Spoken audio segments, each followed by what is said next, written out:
Hello everyone, namaste konnichiwa.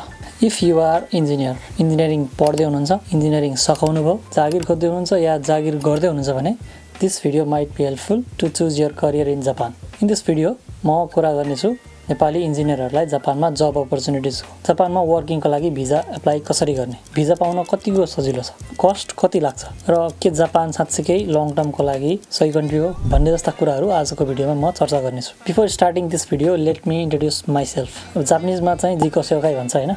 मेरो नाम Sagar Bimali. I am an electrical engineer 2071 को batch from Pulchowk campus. I came to Japan in March 2020 just before the lockdown. I was lucky lockdown भन्दा अगाडि I came to Japan and saved myself from the financial crisis. So म 3 वर्षको engineering फिल्डको experience साथै different Japanese lifestyle र work कल्चरहरुको बारेमा यो च्यानलमा भन्नेछु। Please subscribe to this channel for more info in the future. पहिला जापानको ब्रिफ इन्ट्रोडक्सन दिउँ किनकि हामी इन्जिनियरको रोजाइमा जापान परेको हुँदैन। त्यही भएर हामी यसलाई नजरअन्दाज गरिरहेको हुन्छौं। सो थोरै सानो इन्ट्रोडक्सन दिनुपर्दा जापान भनेको टेक्नोलोजीमा एकदमै अगाडि भएको कन्ट्री। जापानिज टेक्नोलोजी या जापानिज प्रोडक्ट भन्नेबित्तिकै हामी आँखा चिम्लेर विश्वास गर्ने वातावरण पनि छ। यो इन्जिनियरहरुलाई धेरै भन्नै पर्दैन। वर्क कल्चर भनेको अलिकति कामलाई विशेष महत्त्व दिने कन्ट्री हो। हार्ड वर्किङ त्यस्तै। अब वर्ल्डकै रिनाउन्ड कम्पनीजहरु जस्तै मोटरमा हेर्दा टोयोटा, सुजुकी, होन्डा, मित्सुबिसी, निसान, त्यसैगरी इलेक्ट्रोनिक्सतिर सोनी, प्यानासोनिक, क्यानन, फुजित्सु, तोशिबा जस्ता वर्ल्ड रिनाउन्ड कम्पनीजहरु जापानबाट सुरु भएका कम्पनीहरु हुन्। टेक फिल्डमा हेर्ने हो भने गुगल, माइक्रोसफ्ट, फेसबुक जस्ता कम्पनीहरु पनि जापानमा प्रशस्तै छन्। जब मार्केटको ओभरभ्यू दिउँ। यहाँको जब मार्केटको कुरा गर्ने हो भने यहाँ कम्पनीहरु त धेरै छ बट इम्प्लोइजको खडेरी छ। किनभने सर्टकटमा भन्दा यहाँ एजिङ पपुलेसन अत्याधिक छ। यो जापानको केही डेकेड्सदेखिको एउटा प्रब्लम नै भइसकेको छ। So due to this problem धेरै कम्पनीजहरु शटडाउन हुने अवस्थामा पनि पुगेको छ। अब यस्तोमा हाम्रो देश जहाँ ठिक उल्टो छ। हामीसँग स्किल म्यान पावर अत्याधिक छ तर जब अपर्चुनिटिज एकदमै कम छ। वर्षको 10औं हजारमा इन्जिनियरहरु प्रोड्युस गर्छ तर काम गर्ने बेलामा 1000 भन्दा कमैले काम पाइरहेको हुन्छ। सरकारी फिल्डमा काम गर्नेलाई त ओके, तर प्राइभेट अर्गनाइजेसनहरुमा काम गर्दा कस्तो छ त्यसको सिनेरियो मैले भन्नुपर्छ जस्तो लाग्दैन। वेल अब यो कुरा त सबै थाहा छँदैछ, यतातिर नजाउँ। सो दिस इज वेयर हाम्रो जस्तो थर्ड वर्ल्ड कन्ट्रीको टेक्निकल म्यान पावरले अपर्चुनिटी ग्र्याब गर्न सक्छ। त्यही भएर जापान एउटा अप्सनको रूपमा हुन सक्छ। सिभिल होस्, electrical, electronics, computer, mechanical, chemical, everything जुनसुकै फिल्डको इन्जिनियरिङ भए पनि जब अपर्चुनिटी यहाँ टन्नै छ। कामको प्रकृति कस्तो हुन्छ भने डिजाइनमा, एस्टिमेसन एन्ड कस्टिङ, कन्स्ट्रक्सन साइटमा होस् या प्लान्टमा हुन्छ। अनि if you are computer engineer IT related वर्कहरु त टन्नै छ। So you don't need to worry म यो इन्जिनियर हो मैले यो काम पाउँछु कि पाउँदिन। अब लागौँ जापान जस्तो देशमा जुन अहिले टेक्नोलोजीमा हाई कन्ट्री छ, हामीलाई त्यहाँको लागि चाहिने स्किल पुग्दैन कि भन्ने जस्तो लाग्छ भने let me tell you some basic skills that you should know before coming to Japan. अब बेसिक स्किल भनेको वर्ड, मेन भनेको एक्सेल र PowerPoint. Bro, what are you talking about, man? Excel र पावर पोइन्ट त एकदमै जरुरी छ।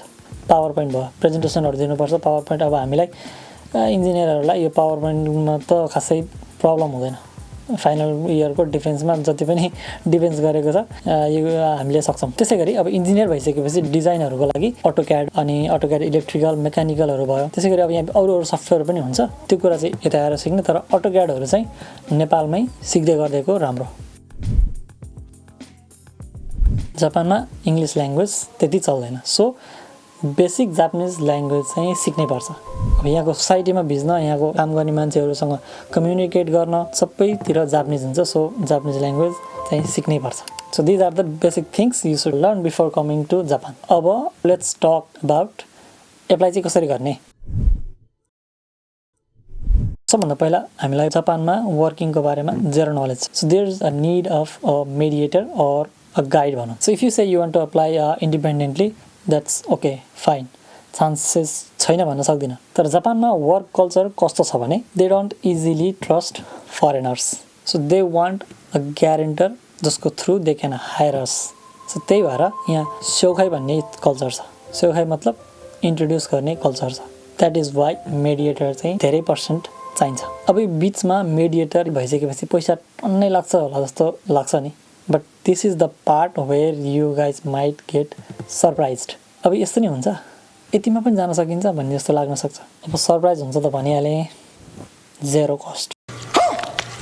भन्यो भने चाहिँ सक लाग्न सक्छ बट इट टेक्स एकदमै थोरै अमाउन्ट अब कस्ट कति लाग्छ भन्ने कुरा गरौँ वर्किङ भिसामा आउने भएकोले सबभन्दा मेन कुरो त वर्क पर्मिट लिन जरुरी छ जुन यतिमा हुन्छ त्यसै गरी मेडिकल पनि गर्नुपर्छ जुन करिब करिब यतिमा हुन्छ त्यसै गरी जापानसम्म आउनको लागि प्लेन टिकट जुन लाग्न पनि सक्छ या कम्पनीले बेहोर्न पनि सक्छ यसमा चान्स 50-50 छ म यही भन्न सक्दिनँ किनकि म आएको चाहिँ मैले आफैले तिरेर आएको त्यसै गरी ल्याङ्ग्वेजको लागि मेडिएटरले यो ल्याङ्ग्वेज सिक्नमा मद्दत गर्नेछ यसमा केही चार्ज लाग्दैन त्यसै गरी जापान आएपछि स्यालेरी नपाइन्जेलसम्मको लागि यहाँ सस्टेन हुन लाग्ने अमाउन्ट जुन म्याक्सिमम 3 लाख जुन भनेको आफ्नो पर्सनल खर्च हो अब यहाँ मेडिएटरले 1 रुपैयाँ पनि लिँदैन तर 1 रुपैयाँ पनि लिँदैन भन्दा लोचा लाग्न सक्छ जुन कुरा अहिले चाहिँ यो म्याटर अफ डिस्कसन होइन सो हामी यो अमाउन्टमा जापान आउन सक्छौँ सो अब भिजा पाउन कति गाह्रो छ भन्ने कुरा गरौँ जापान आउनको लागि इन्जिनियरले भिजा पाउन त्यति नै गाह्रो छ जति काठमाडौँमा मोमो चाउमिन पाउने होटल खोज्न गाह्रो छ तू समझा हाँ नहीं तू समझा नहीं अब मेन पोइन्टमा आउँ स्यालेरी कति पाइन्छ त so when you come as an engineer जापानमा एन्ट्री लेभलको जापानिजले जति स्यालेरी पाउँछ त्योभन्दा कम दिँदैन यहाँ ल एन्ड अर्डर छ जसको कारणले कम्पनीले जापानिज सरह नै स्यालेरी दिनुपर्नेछ नेपाल जस्तो 20-25 तर डिपेन्ड्स अपन कम्पनीको रुल अनुसार 2.5 लाखदेखि 2.5 lakh is the starting salary don't expect more than that बोनसको कुरा गर्ने भने यो पनि कम्पनीमा डिपेन्ड गर्छ कसैले एकचोटि दिन्छ दुईचोटि दिन्छ या 3 चोटिसम्म पनि दिन्छ एक वर्षमा करिब 1 महिनाको स्यालेरीको 3 गुणा 4 गुणा 5 गुणा मेरो एउटा भाइले त 8 गुणा खान्छु दाइ भन्दै थियो विच इज धेरै हो यही हुनुपर्छ भन्ने छैन मेन कुरा हामीले कति बचाउन सकिन्छ भन्ने कुरामा आउँछ तर यो कुरा चाहिँ डिपेन्ड गर्छ आफूमा आफू कतिको खर्चालु छ तर खर्चलाई अलिकति टाइटन गर्न सक्यो भने अराउन्ड 1.25 देखि माथि नै बचाउन सकिन्छ अब खर्चहरू कसरी घटाउने र सेभिङहरू कसरी बढाउने भन्ने विषय चाहिँ पछिको भिडियोमा हामी डिस्कस गरौँला सो अब जापान आउन कतिको सजिलो छ कुन फिल्डमा हामीले एप्लाई गर्न सक्छौँ त्यसै गरी कसरी एप्लाई गर्ने स्यालेरी कति हो जापान आउन कति लाग्छ भन्ने कुरा हामीले डिस्कस गऱ्यौँ र अन्त्यमा म जापान के लङ टर्मको लागि सुइटेबल छ भन्ने कुरा छोटो मेरो पर्सनल भ्यू दिन चाहन्छु वर्क कल्चरको कुरा गर्ने हो भने मान्छे जापानिजहरू अलिकति धेरै काम गर्ने आफ्नो निजी जिन्दगीभन्दा काममा धेरै फोकस गर्ने हुन्छन् त्यही भएर चाहिँ अलिकति आफूलाई पनि उनीहरूको लाइफ देख्दाखेरि चाहिँ गाह्रो हुन्छ जस्तो लाग्छ बट त्योभन्दा बाहिर सोच्ने हो भने चाहिँ मौसम पनि राम्रो यहाँको कम्युनिटी यहाँको पिपल त्यसै गरी हामीलाई चाहिने सेवा सुविधाहरू धेरै राम्रो छ जापानमा इभन अमेरिकनहरू पनि आफ्नो रिटायर्ड लाइफ या वर्कको लागि भनेर पनि जापान आउने गरेको टन्नै छ so they see quality of living in Japan तर यसमा नेगेटिभ पोइन्ट के छ भने बाहिरको देशमा हेरेर स्यालेरीको रेन्ज छैन लामो समयसम्म म बस्न सक्दिनँ जस्तो यदि फिल हुन्छ भने त्यहाँ नेगेटिभ पोइन्ट केही पनि छैन किनकि जापानमा आएर